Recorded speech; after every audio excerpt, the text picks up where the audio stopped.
Trump has saved TikTok, and why that is important. There's a lot of you on here, you've made comments before, good riddance to TikTok and the Chinese and all this, and then we think about all the things they've done with the balloons, and now the question of the drones. Are the drones them?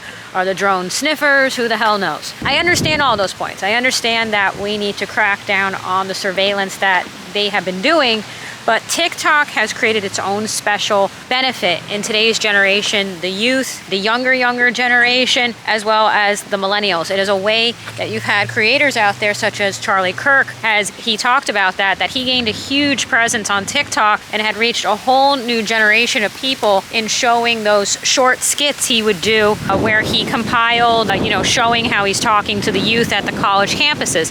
And he talked about that and how that helped a lot the movement essentially of the young Republican Party. So it's important that, yes, we can talk about the issues that we have with Chinese surveillance, and for that matter, TikTok. When you're on TikTok, there are problems. You go on TikTok, and there's a lot of wind, by the way.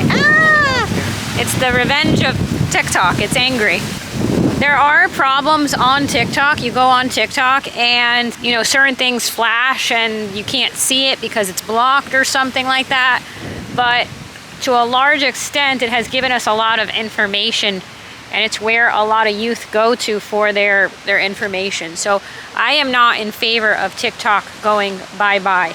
He's gonna see if it needs to be sold and different things like that. And as when I went on it a little while ago, it was back up, which I am in favor for. I was someone who never happened to particularly use it for that much. I was more on YouTube.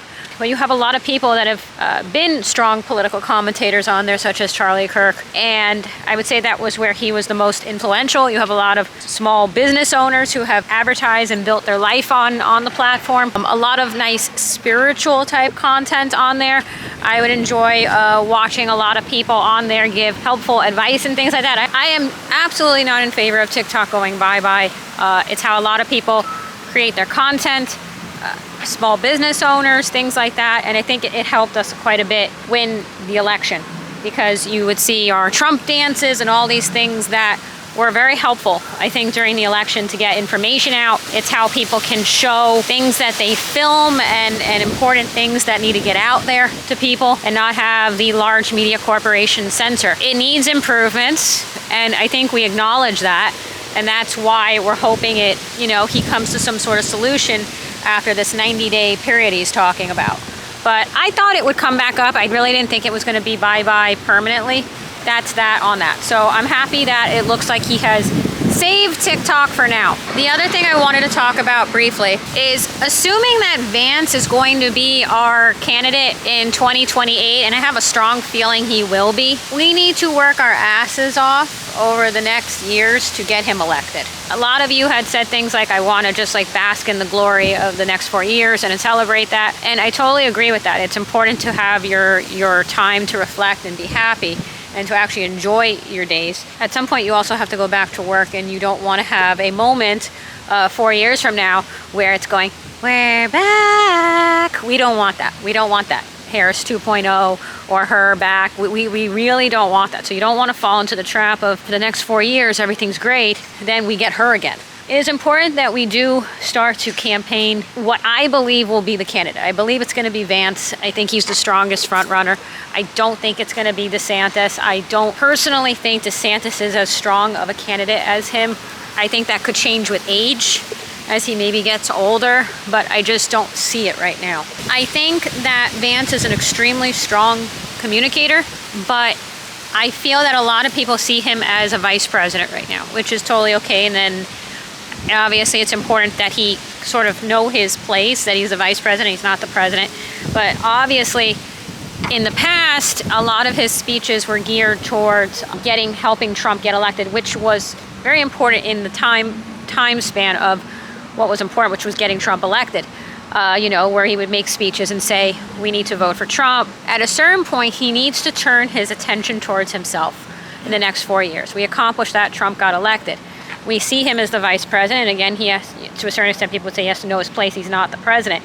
But at a certain point, he needs to display himself as president and not vice president in being able to talk about issues. In other words, we need to be able to see him figuratively as this is going to be our next president.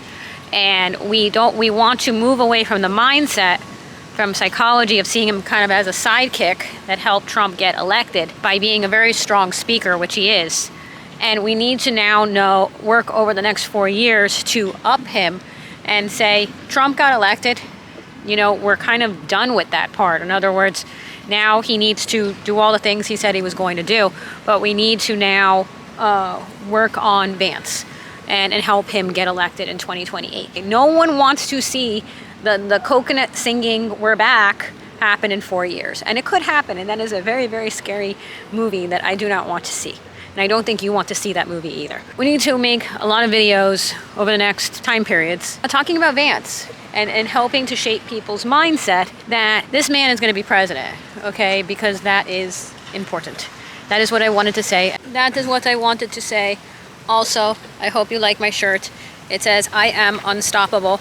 And it's a T-Rex, and he has these little hands, but he is okay because he has an extender, and he's able to be his mighty roar self. It says, I am unstoppable, because he has little claw hands, but he gets an extender, and it's all good. Okay, thank you so much for watching. I will see you all soon in my next video, and bye, and roar.